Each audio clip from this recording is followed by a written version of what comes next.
ఏపీలో కొత్తగా ఏర్పడబోయే జిల్లాలో ఒకటా రెండా అంతకు మించిన మార్కాపురం మదనపల్లికి గ్రీన్ సిగ్నల్ వచ్చినట్టేనా? రెవెన్యూ డివిజన్స్ పెరగబోతున్నాయా? ఆసక్తి రేపుతున్న ఈ అంశాలపై కేబినెట్ సబ్ కమిటీ భేటీ నుండి కీలక సంకేతాలు వచ్చాయి. మరోవైపు ఏపీలో జిల్లాల పునర్విభజన నేపథ్యంలో తెలంగాణ మంత్రి తుమ్మల నాగేశ్వరరావు కేంద్రానికి ఏపీ సీఎంకు లేఖ రాశారు.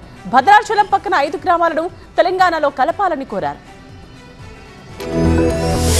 ఏపీలో కొత్త జిల్లాలు రెవెన్యూ డివిజన్ల ఏర్పాటు ప్రక్రియ స్పీడ్ అందుకుంది. ప్రజాభిప్రాయం సేకరించడం సహా సాధ్యాసాధ్యాలపై అధ్యయనం చేసిన కేబినెట్ సబ్ కమిటీ ఓ రూట్ మ్యాప్ ను సిద్ధం చేసింది. సచివాలయంలో సమావేశమైన గ్రూప్ ఆఫ్ మినిస్టర్స్ త్వరలో సీఎం చంద్రబాబుకు నివేదిక అందిస్తామన్నారు. మరి ఎన్ని ప్రతిపాదనలు వచ్చాయి? ఎన్ని కొత్త జిల్లాలు ఏర్పాటు కాబోతున్నాయి? ఇక్కడ సపరేట్ గా మనకు ఒక డెవలప్మెంట్ అథారిటీ క్రియేట్ చేయాలని చెప్పేసి కూడా గౌరవ ముఖ్యమంత్రి సూచించారు. దాని మీద కూడా మేము అందరం అధ్యయనం చేశాం.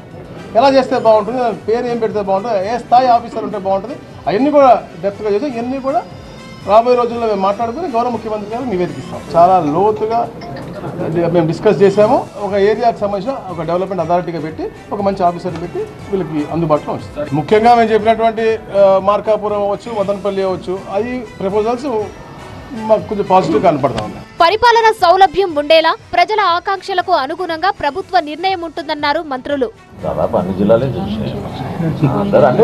అందరికీ కోరికలు ఉంటాయి. స్థానికంగా ఉన్న సెంటిమెంట్ ప్రజలు ఏ విధంగా కోరుకుంటున్నారు, పరిపాలన సౌలభ్యం కోసం మరీ దూరం ప్రయాణించకుండా అధికార యంత్రాంగాన్ని కూడా అందుబాటులో తీసుకొచ్చే విధంగా ఆలోచిస్తున్నాం.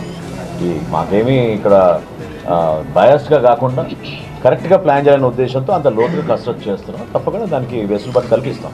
రెవెన్యూ డివిజన్ల పెంపు, సరిహద్దుల మార్పులు చేర్పులపై కూడా కేబినెట్ సబ్ కమిటీ ఓ స్పష్టతకు వచ్చింది. కొన్ని మాకు డివిజన్స్ లో కూడా కొన్ని రిక్వెస్ట్ చాలా వచ్చినాయి రెవెన్యూ డివిజన్స్. ఎందుకంటే ఒక రెవెన్యూ డివిజన్ హెడ్ క్వార్టర్స్కి వెళ్ళడానికి 120 కిలోమీటర్లు కూడా ఉన్నటువంటి పరిస్థితి మనకు కనపడతా ఉన్నాయి. కాబట్టి దాంతోపాటు అన్ని నియోజకవర్గం మ్యాక్సిమంగా ఒకే డివిజన్లో ఉండే విధంగా కూడా మేము ఒక ప్రతిపాదన తీసుకొచ్చాం. అది ఆచరణకు సాధ్యం కానటువంటి పరిస్థితి, కాకపోతే మాక్సిమం ఎన్ని చేయగలగాలో అని చేయగలుగుతాం. అలా cabinet sub committee route map ను సిద్ధం చేసింది. ఇక ఈ నెల 10న జరిగే కేబినెట్ సమావేశంలో జిల్లాల పునర్విభజనపై తుది నిర్ణయం తీసుకునే అవకాశం ఉంది. 2026 జనవరి నుంచి జనగణన నేపథ్యంలో డిసెంబర్ లోపే ప్రక్రియ పట్టాలెక్కుతుందనే చర్చ జరుగుతోంది.